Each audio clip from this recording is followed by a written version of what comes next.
Welcome to Gunners Central. Make sure you subscribe so you never miss any Arsenal updates. Today we are going dive into three huge stories about Tony Fruck, Ousmane Dembele transfer twist and Marco Palestra, so let's dive in. Arsenal have once again found themselves linked with an emerging continental talent, but reports claiming the Gunners are pushing ahead with a move for Rijeka attacking midfielder Tony Fruck have been firmly played down, with sources close to both the player and the club insisting there is no substance to the speculation. Over recent days, media outlets in Croatia suggested Arsenal were making progress on a potential £7.8 million deal for the 24-year-old, prompting excitement among supporters eager to see the club continue investing in creative attacking options. Yet Football.London understands that no talks have taken place and that Arsenal have not entered the race for Fruck's signature. Those close to the situation have made it clear that Mikel Arteta's squad planning does not currently include the Croatia international, largely because the club already feels well covered in the areas Fruck would occupy. Arsenal's creative midfield department is stacked with elite quality and emerging talent, headlined by captain Martin Ødegaard, whose influence remains central to Arteta's system, alongside Eberechi Eze, who has cemented his reputation as one of the most dynamic attacking midfielders in the Premier League. Added to that is the club's enormous belief in Ethan Nwaneri, the 18-year-old prodigy who continues to impress internally and is viewed as a long-term solution rather than a player in need of immediate competition. Against that backdrop, Arsenal see little sense in pursuing another attacking midfielder, particularly one whose priority is regular first-team minutes ahead of next summer's World Cup finals in North America.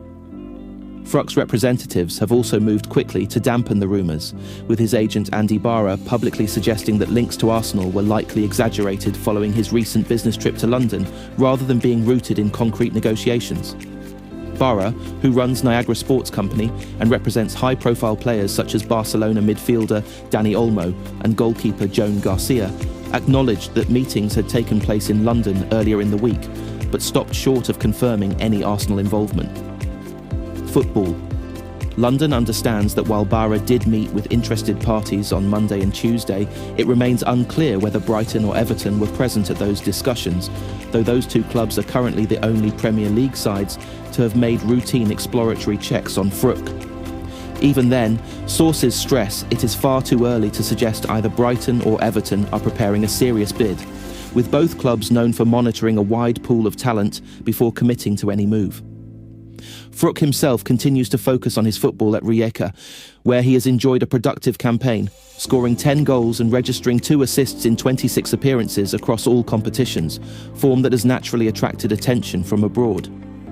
However, a move to Arsenal at this stage would represent a significant leap in both competition and expectation, something the players' camp is keen to manage carefully, given his desire for consistent playing time. Arsenal's stance also reflects a broader shift in their recruitment strategy under Arteta, with the club now far more selective about additions and reluctant to disrupt squad harmony without a clear pathway for immediate impact. That approach was evident during the summer of 2024, when Arsenal were linked with Espanyol goalkeeper Joan Garcia, another client of Barra, only for sporting director Andrea Berta to pivot towards a more cost-effective solution by securing Kepa Arrizabalaga instead. It is a reminder that Arsenal's transfer decisions are increasingly driven by structure, balance, and long-term planning rather than opportunistic deals. While Fruck remains a player of genuine promise and could yet secure a move to one of Europe's top leagues, Arsenal do not view him as a priority target and are unlikely to change that position unless circumstances shift dramatically. For now, the noise surrounding his name appears to be more a product of speculation and timing than genuine interest from North London, underlining once again how easily Arsenal's profile can inflate rumours without firm foundations behind them. Let's skip to second stories about Arsenal's ongoing search for elite attacking reinforcements could take a dramatic and ambitious turn in the coming months, with growing reports from France suggesting that Ousmane Dembele is becoming increasingly unsettled at Paris Saint-Germain, a situation that has naturally placed Europe's top clubs, including the Gunners, on quiet alert. While there is currently no suggestion of an immediate move, the sense of unease surrounding the 28-year-old attacker has raised eyebrows given the heights he reached only a short time ago when he enjoyed the finest season of his career and was rewarded with both the Ballon d'Or and FIFA's The Best award. Dembele's rise to that level followed the departure of Kylian Mbappe to Real Madrid, a moment that allowed the former Barcelona winger to step out of the shadows and become the undisputed focal point of Luis Enrique's PSG side, leading them to domestic dominance and a historic first Champions League triumph capped by a stunning 5-0 demolition of Inter Milan in the final. That campaign appeared to mark the complete transformation of Dembele from a mercurial talent into a consistent, decisive leader capable of carrying a team at the highest level. However, football rarely follows a straight line, and the current season has proven far more complicated. Two significant muscle injuries disrupted Dembele's momentum and limited his ability to rediscover the rhythm and explosiveness that defined his award-winning campaign. While PSG's medical and coaching staff have adopted a cautious approach to managing his minutes, prioritizing long-term fitness, that strategy has reportedly caused frustration for the player himself, who believes he is ready to contribute more regularly from the start.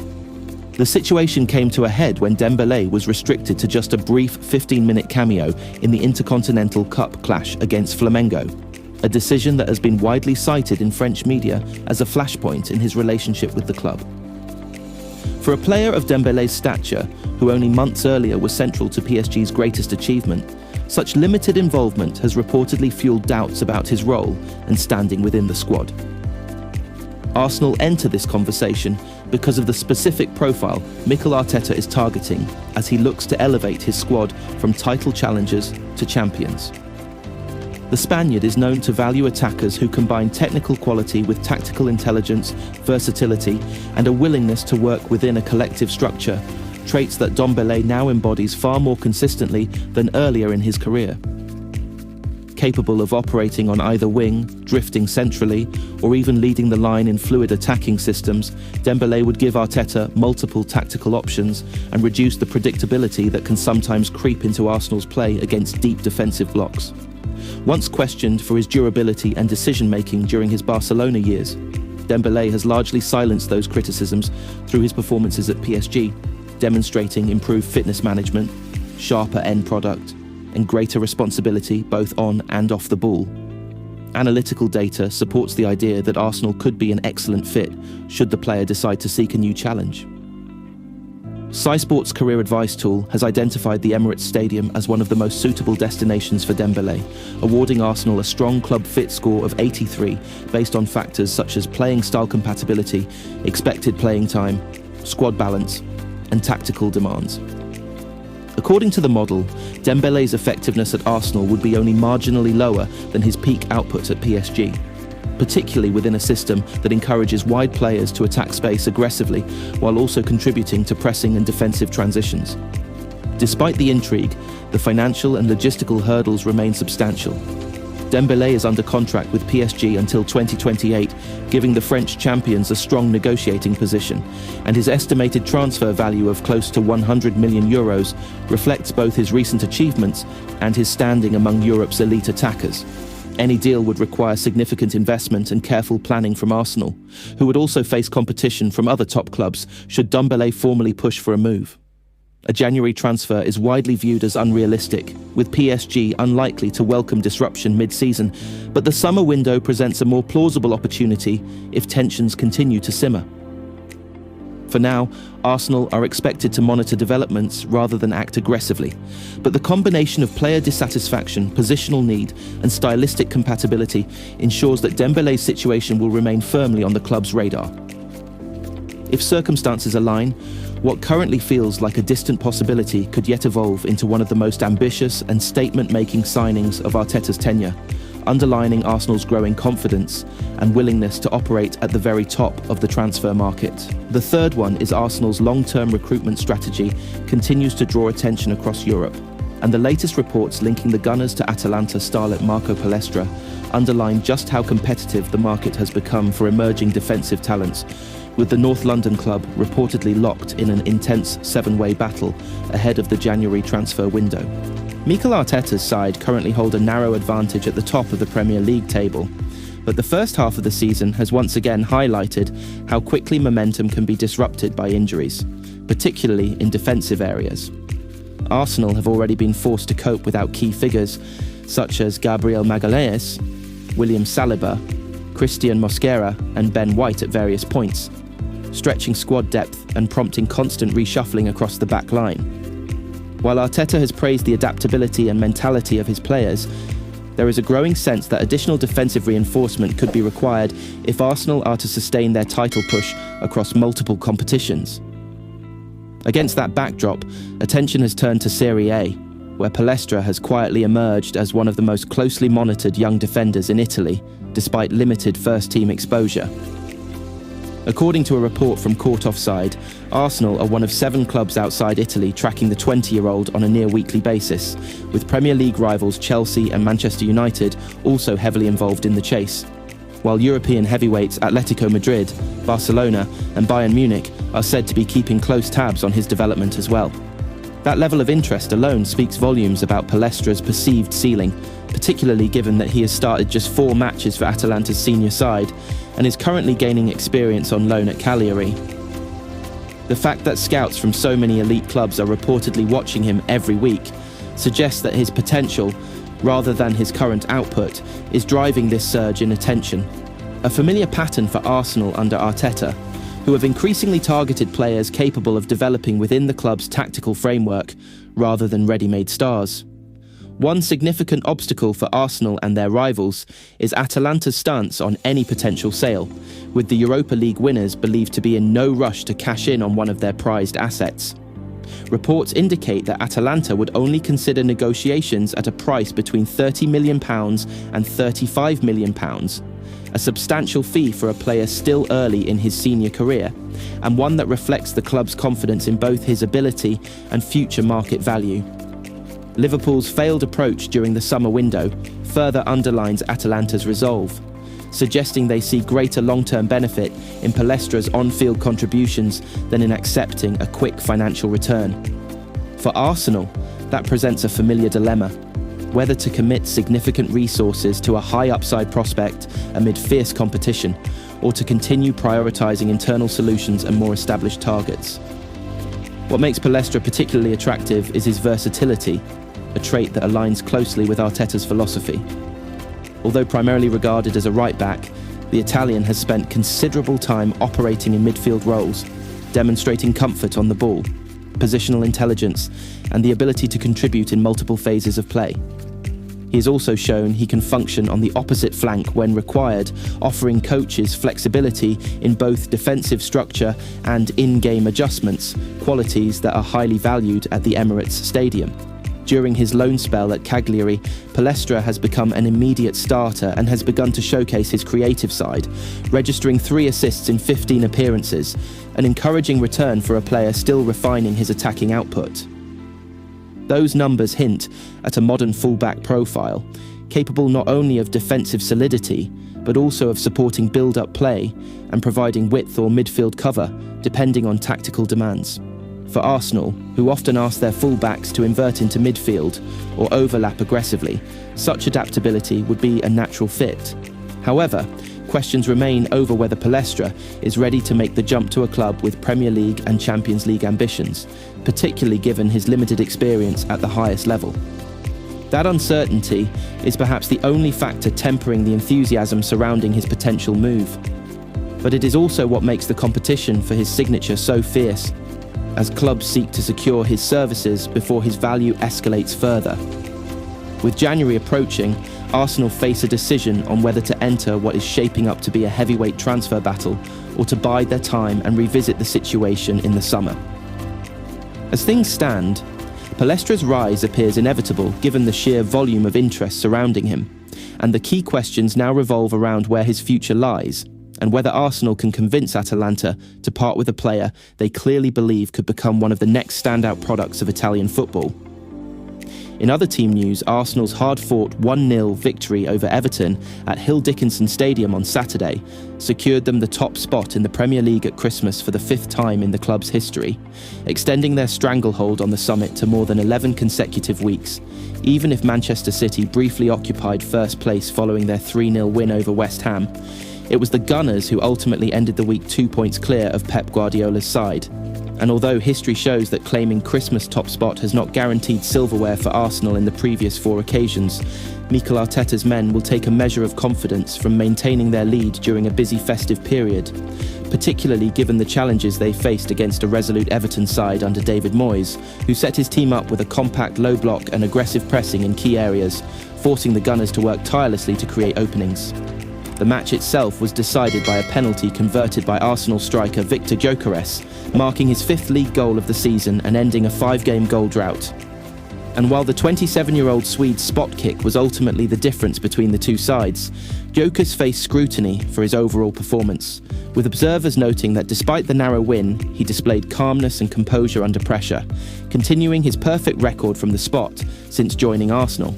And after full time, he explained the decision to take the penalty, noting that there was a brief discussion on the pitch, after which he simply stepped up to convert, saying, "It was a tough win away from home, but we took the 3 points and it was nice to score a goal. We spoke a little bit on the pitch, it was an easy talk and then I took it. To be fair, a few months ago I took one, and it was nice to take one again and to score. We don't think about it too much, we just wait for the decision. Then you know it's a penalty and you just wait for the normal procedure. Nothing special really." The Gunners' penalty sharing arrangements in recent seasons have seen Bukayo Saka net 2 spot kicks this term, while captain Martin Odegaard has scored 3 penalties over the last 3 campaigns, and Gyokeres' willingness to assume responsibility highlighted his growing confidence within the squad, even as Arsenal's attacking output remained limited with just 2 shots on target in the entire match, only 1 more than the hosts, indicating the challenge posed by Everton's well-organised defensive structure, which required careful build-up play and patience from Arteta's forwards. Bukayo Saka, reflecting on the game via Premier League productions, acknowledged the difficulty of the contest and praised Everton's tactical approach, admitting that the Toffees' intensity and structure made it hard for the Gunners to control the game fully, saying, "Everton made it really tough. It was also on us for not killing off the game in certain moments. They have a good structure with a good intensity. Their players are so passionate, which made it so hard. There weren't really any emotions in it, we take them out. We focus on our job. Since last week we focused on winning here, and we did that today. We are back on top of the table, but we aren't watching City too hard. We know if we win every week, we will stay there. We are in control." Despite the narrow margin, Arteta and his squad will view the 3 points as a testament to their resilience, particularly given Everton's defensive discipline, with Gyokeres' penalty proving decisive following a handball by Jake O'Brien on Declan Rice's corner. And while the Gunners did not dominate the statistics, their ability to grind out victories under pressure reflects the mentality Arteta has instilled in the team, combining tactical discipline with moments of individual quality. The victory over Everton also comes amid a broader narrative of Arsenal maintaining form despite injury challenges and squad rotation, and Gyokeres' role as a penalty taker emphasises the trust placed in him to contribute at critical moments, even as the team's attacking cohesion develops further throughout the season. Analysts have noted that the game against Everton encapsulates Arsenal's current campaign. A combination of defensive solidity, opportunistic attacking, and mental fortitude, with players like Gyokeres and Saka demonstrating composure in high-pressure moments, while the coaching staff continue to manage the squad carefully to navigate the congested festive schedule.